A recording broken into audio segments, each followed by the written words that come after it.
Hello, welcome back to my channel. In this video, I'm going to show you some demos of Power BI.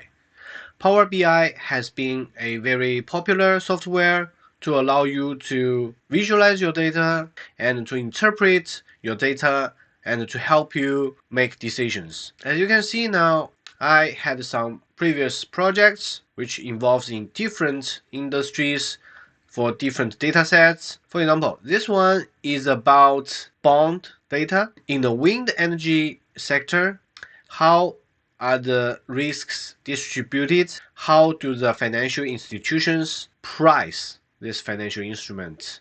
How is the trend of the debt cost in different country, and how does it evolve through time? In another case, you can use Power BI to visualize CDS data. If you have a global business, you need to understand the risk evaluation of different countries. Usually, we could have country rating CDS data to understand if a country has relatively higher risk than other regions or relatively lower risk than other regions. You can also use probability of default to understand the country risk from another perspective. In another case, you can use Power BI to visualize some static data to understand the geo-allocation of different institutions. We have the SWIFT BIC data and also the financial institution associated with this SWIFT BIC code. In this dataset, we can see from one perspective how are the different financial institutions distributed in different geolocations. If one bank has more branches than the other one in a specific country, and we can also check from different views to understand the data distribution. So as you can see, there are so many different use cases for Power BI, and today I'm going to show you step by step how to construct your first Power BI data visualization. My name is Steven. I publish regularly generative AI, large language model, data science content, either videos, podcasts, and also newsletters. Please subscribe to my channel, share my video with your friends, and leave a comment if you have any question. So without further ado, let's get started. So now I have chosen this sample sales data from Kaggle. So we are going to work on this dataset and visualize in Power BI. After downloading this dataset, you are going to have a CSV file in your local drive. Now let's load it. The Power BI interface is very intuitive and easy to use. The first step, it will ask you to link your data for further operations. We can choose Excel, SQL Server, paste the data to blank table, and use sample data. In our case, we have CSV file, so import data from Excel may not work. We need to go to get data from other sources and specify the file type. And we can also search here. Let's insert CSV, and let's find our downloaded data and open it. Then it will take a second to load the data. After loading the data, you are going to see it is formatted with the title row and then the data series. However, you need to pay attention that sometimes if your source data does not have a standard format, you might have to add it. Now everything looks okay. Let's load it. Okay, after loading, you are going to see the data is ready on the right hand side. It is ready for you to build visualization on it. So a quick way to do that, if you don't know where to start yet, you can just drag a variable on the left hand side. And as you can see, for the address line, I already see there is a geolocation data where the Power BI can map it to the geomap. So now you can see this is a distribution of the location of our dataset. And when you zoom in, you are going to see the details. And let's try numerical variable. For example, sales data. We put the sales here. Now it will show the sum of all the sales.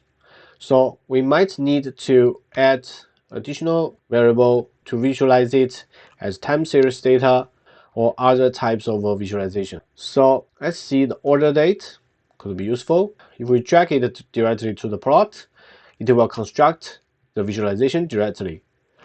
Or you can also go to the right hand side. As you can see, there is option for you to specify what is the X, what is the Y, the legend, small multiples, toolkits, and so on. So there are many additional options for you to use. Now let's try to add another visual. Suppose we know we want a line chart. So once you click the option of the visualization, there will be an empty visualization box on the left hand side. And then I just put a variable inside and to visualize it. So I'm going to put the y-axis as sales, x as order date. So you're going to have a line chart, the time series data visualization. And because we have the year, quarter, month, day in this x-axis, the granularity has reached to daily level. If you want to see the data in a higher level, like the sum of the months, sum of the quarter, we just cancel. For example, now I cancel the day, it will be monthly trend. If I cancel the month, it will be quarterly trend. If I cancel the quarter, it will be yearly trend. Manipulating the scope of the visualization on the right-hand side is also very convenient. If you want to reverse your operation, you can just Ctrl Z and go back. Now let's try another visualization. So let's see the stack area chart, and we still put the sales data here as Y. For X, let's put the order date. As you can see now, our data visualization pane has been a bit crowded. We can just adjust the different visualization box, plot box, and to allow us to better visualize our new plots.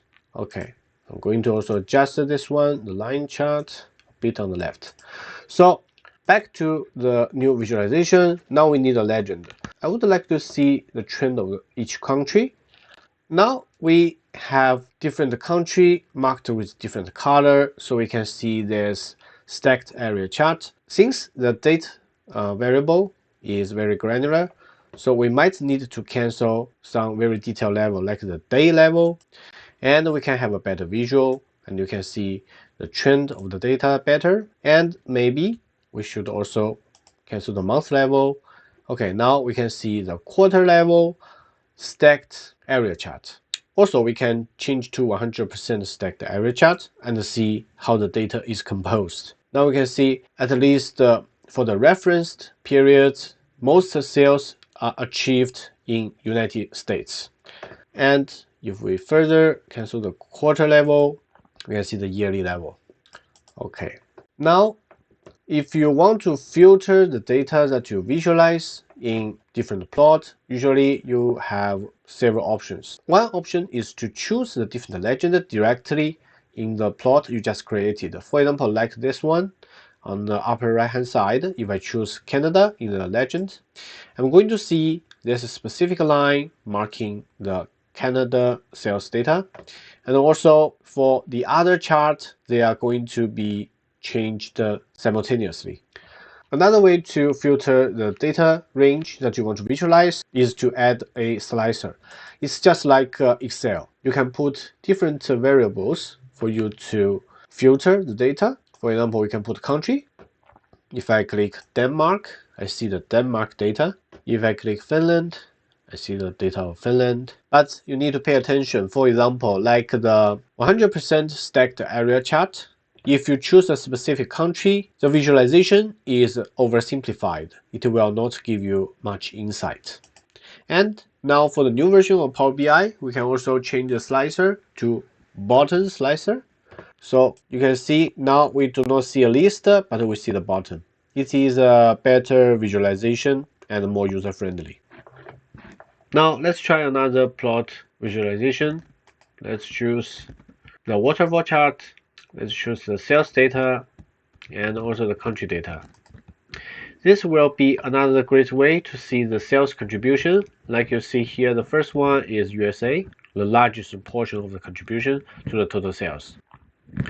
So there are many different options for you to add data visualization, and you do not need to write a code. You just need to prepare your data sets organize your data set well, and then use different visualization to check your data. For a more advanced functionality, you can also integrate like Python Visual, like R script Visual, and so on. But in this video, I just give you a general introduction. If you are interested in a specific part, please leave a comment. In the future, we can explore together. Power BI is very powerful. It has different options like you see here. You can format your visual. You can also add a further analysis to your visual and so on. And now, if you have an enterprise account or education account, you could also have the option to utilize Copilot as well. Thank you for watching this tutorial. I wish this video is useful for you to start learning Power BI. If you would like to see more tutorials like this or explore some specific functionality of Power BI, please leave a comment below. Please subscribe to my channel, give my video a like, and share with your friends. Support my channel using the links in my Linktree page. See you next time. Bye bye.